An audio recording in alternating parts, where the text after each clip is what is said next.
Hello guys, आज के देखो আমি একটা কাতলা মাছের রেসিপি নিয়ে এসেছি। তো দেখো আমি এখানে দুটো ডিম ফাটিয়ে নিলাম। তো লবণ দিয়ে দিলাম, পরিমাণ মতো হলুদ দিলাম, একটু লঙ্কার গুঁড়ো, একটু গোলমরিচের গুঁড়ো দিয়ে আর একটু কর্নফ্লাওয়ার দিলাম। তো এটাকে ভালো করে ফেটিয়ে নিলাম, খুব ভালো করে ফেটিয়ে নিতে হবে। তারপরে আমি এটার সাথে একটু ময়দা দেব, ময়দা দিয়ে পরে এটাকে ফাটিয়ে নিয়ে তারপরে ময়দাটা দেব। ময়দাটা দিয়ে ভালো করে ফেটিয়ে নেব। দেখো ময়দা দিয়ে দিয়েছি, এটাকে ভালো করে ফেটিয়ে নিতে হবে। বেশ কিছুক্ষণ একটু ভালো করে নাড়াচাড়া দিয়ে ফেটিয়ে নিতে হবে। তার আগে আমি মাছটা ধুয়ে নুন মাখিয়ে রেখেছি ভালো করে অনেকক্ষণ। এবার দেখো আমি মাছ দিয়ে দিলাম প্রত্যেক কটা। দেখো তার আগে আমি ফ্রাই প্যানে তেল গরম দিয়ে দিয়েছি। তো আমি একটা মাছ এরকম গ্রেভি টাইপের বানিয়ে নিয়েছি, এটা দিয়ে আমি ভালো করে ভেজে নেব। আমি যে গ্রেভিটা ছিল ওর মধ্যে আমি একটু আদা রসুন বাটাও দিয়েছি, তোমাকে আগে বলতে পারিনি।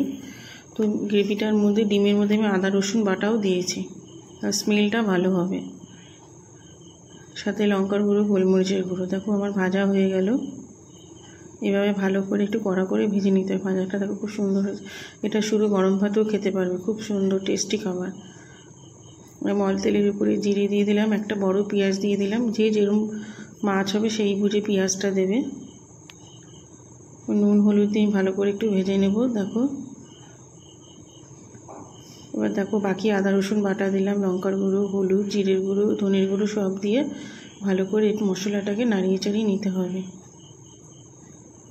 তোমরা এভাবে বানিয়ে খেও সবাই। লাইক করো, কমেন্ট করো, শেয়ার করো, সাবস্ক্রাইব করো। এবার আমি দেখো আগে আমি টক দই ফাটিয়ে রেখে দিয়েছি।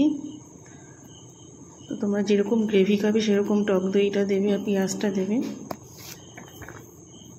ভালো করে টক দইটা ফেটিয়ে নিয়ে আমি দিয়ে দিলাম, ভালো করে নাড়াচাড়া দিতে হবে। আমি তারপরে আমি একটু চিনি দিয়ে দিয়েছি। এবার দেখো জল দিয়ে দিলাম, এবার ঢেকে দিলাম। ফুটে গেলে মাছগুলো দেখো আমি মাছগুলো দিয়ে দিচ্ছি। তোমরা সবাই বাড়িতে বানিয়ে এরকমভাবে খেয়েও আমাকে জানিও। খুব সুন্দর টেস্টি খাবার।